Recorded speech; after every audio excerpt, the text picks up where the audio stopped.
They fell to the Thunder last night, 125-107 in Game 2, falling behind 2-0 in this series. Austin Reeves bounced back with a 31-point performance, while LeBron, coming off a 27-point performance in Game 1, followed it up with 23. But Oklahoma City's depth and firepower just proved to be too much to overcome.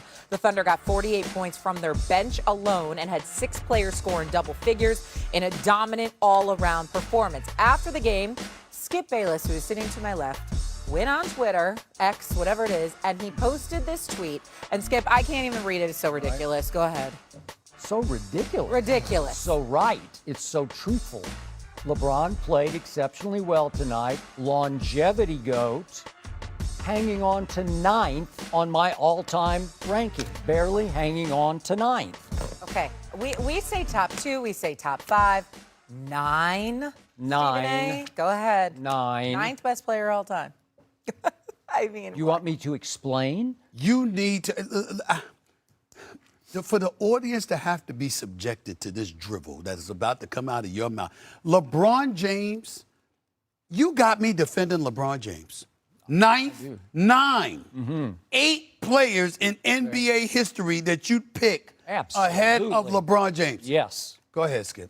You know what? It's your day. Right. It's unbelievable. Go ahead. Here's Skip. my point. All right.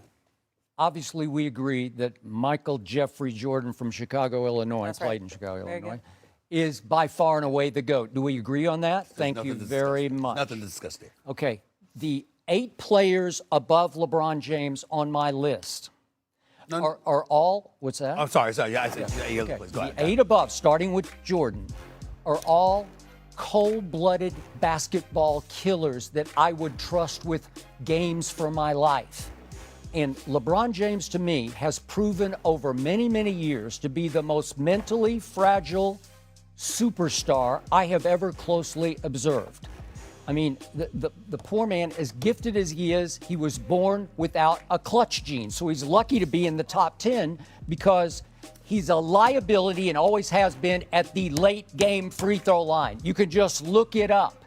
He is, by superstar standards, a poor free throw shooter in his career at 74%, and he's a poorer three-point shooter at 35% for his career.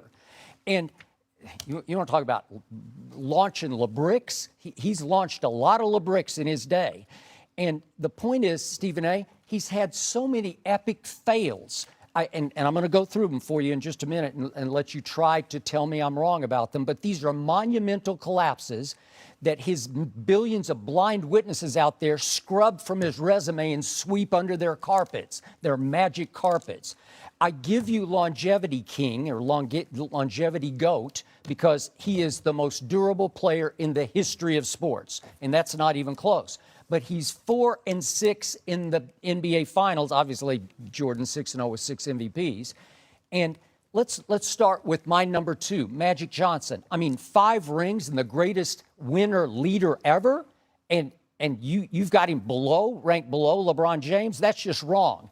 Then number 3 on my list is Shaquille O'Neal. For 3 years, he was the most dominant force on offense and defense I ever saw in my many years that go beyond your many years of covering this league. Number 4 on my list is Kareem Abdul-Jabbar, who only won 6 rings in his time with the most unblockable, unstoppable shot that anybody ever shot, the skyhook. This is blasphemy. No, it's not blasphemy. Then number 5 on my list, Tim Duncan. He would have 6 rings if not for Ray Allen saving LeBron's legacy, which should be 3-7 in the finals with the greatest clutch shot I ever saw. Number 6 on my list is Bill Russell, who only has 11 rings, including the last 2 as a player coach. Case closed. Number 7 on my list. One game for your life. Do you want LeBron James or Kobe Bean Bryant? Because I'm taking Kobe, one game for my life, and you can't argue that. And I know you won't argue that. And number 8 on my list, one above LeBron, is Larry Joe Bird. And listen, one game for my life, I'm taking Larry Bird over LeBron any day, any night, any month, any year. Give me Larry Bird with the ball in his hands at the end of games. I don't know how you can refute anything I just said. He's 9th on the list, and he's lucky to be 9th on the list. He's worse than Doggy. Yeah. That is one of the most asinine things that have ever come out of your mouth in your illustrious career in television. It's almost so blasphemous, I don't know if you should be banned from television. I mean, I can't believe what the hell you just said. It's unbelievable that you would say some of this stuff. Skip Bayless, did you know that LeBron James holds the NBA postseason record for the most game-winning buzzer beaters of all time? Yeah, because he Hold on, wait. 23 No. You said you got a countless amount of evidence where he didn't show up. I just told you he is the all-time leader. Yeah. Postseason record for the most game-winning buzzer beaters. Now, granted, I'm not going to compare it to Jordan because he's got 5 to Jordan's 3, but he's played 10 more years than Jordan because I don't even count the 2 years in Washington when he was just trying to be an owner, okay? It's the 13 years in Chicago. We all know that. We ain't talking about him against Jordan. That is nothing to talk about, okay? I went down the history, all right? But I want to go, we ain't even talking about Jordan. We going to go to everybody else. Now, I need names and orders. You said Magic Johnson. Now, we all know how I feel about Irvin Magic Johnson, my brother, 5-time champion, greatest point guard in the history of the National Basketball Association, flat-out winner. But we know from ability standpoint, he wasn't a LeBron James. Stop that. You understand what I'm saying? Listen, he wasn't LeBron James. Listen, he couldn't score like LeBron. He couldn't defend like LeBron. That is a fact. Magic Johnson would tell you that. It's just the truth. Stop it. Stop it. Okay, you had Shaquille O'Neal on your list. How you gonna bring up the fact that LeBron James shot 74% from the free throw line in his career, but we're gonna ignore that Shaq said 52%. We love the Diesel. We know how awesome he was. We know how phenomenal he was, the most dominant force in the game this side of Wilt Chamberlain in the history of basketball. I got it. 7-1. Excuse me, but in the same breath, there was a free throw deficiency, and there was some times where there was an absence of a defensive prowess. You know that. When we talk about Michael Jordan being all NBA defense 9 times, LeBron was that 5 times. Let's not forget that. Jordan was defensive player of the year. That was never. I'm not comparing them to Jordan. I'm just saying I'm talking about Shaq, okay? So you got to give it to them. Then where you go? After Shaq, who did you say? Kareem Abdul-Jabbar. Now listen, I almost am of the mindset that Shaq, Kareem, Wilt, Bill Russell, you need to take the centers out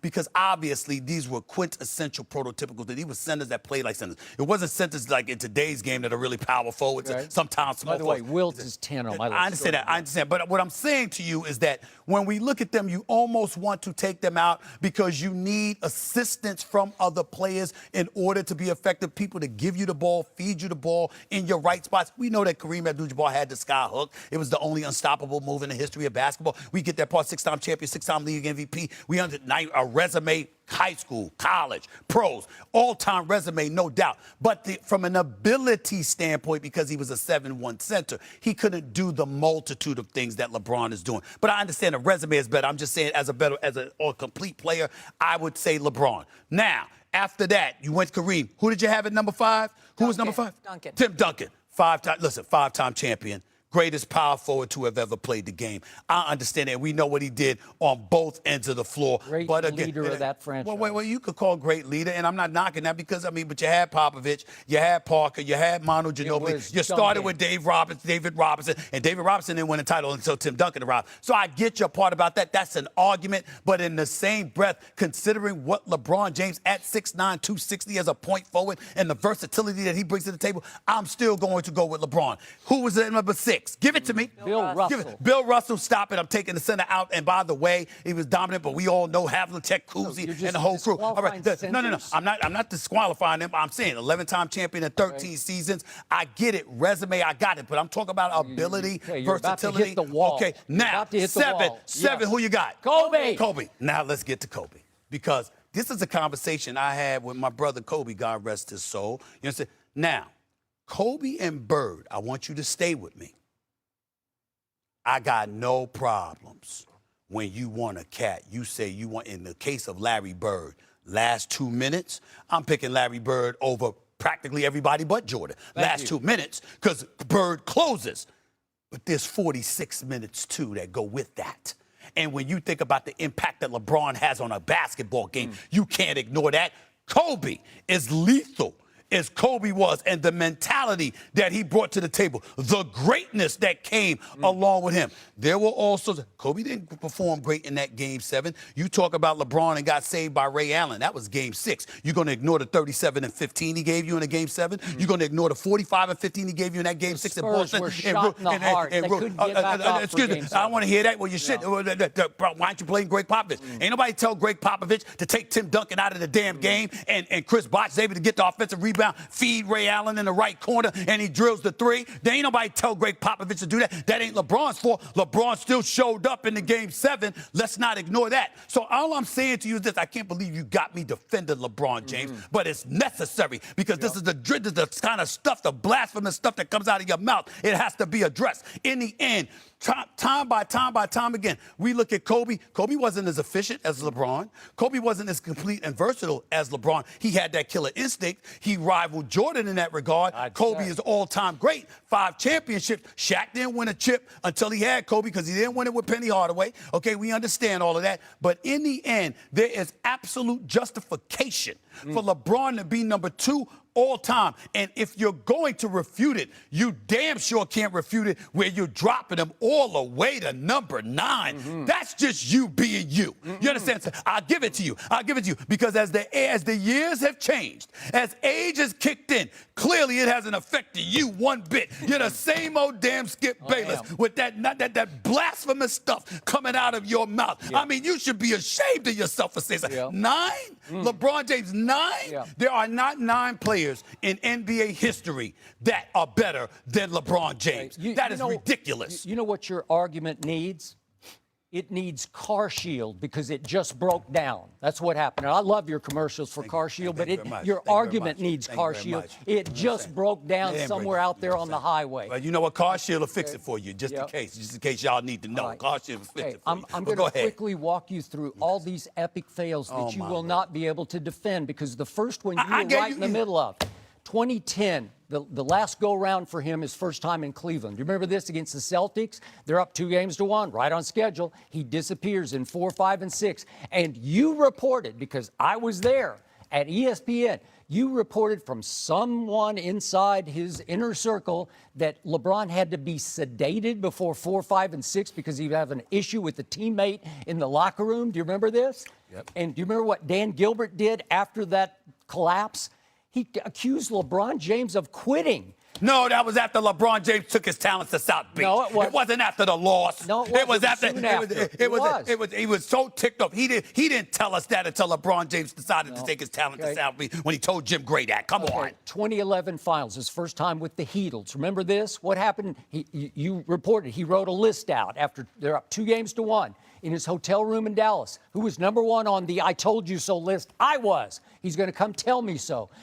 4, 5, and 6, the chosen one became the frozen one.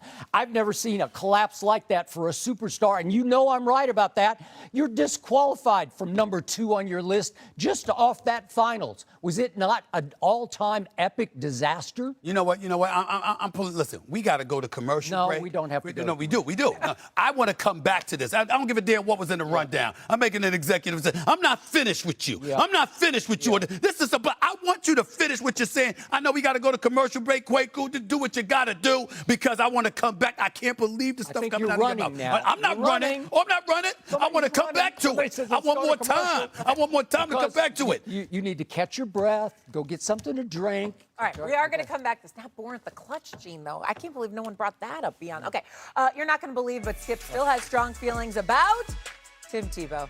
Oh, my God.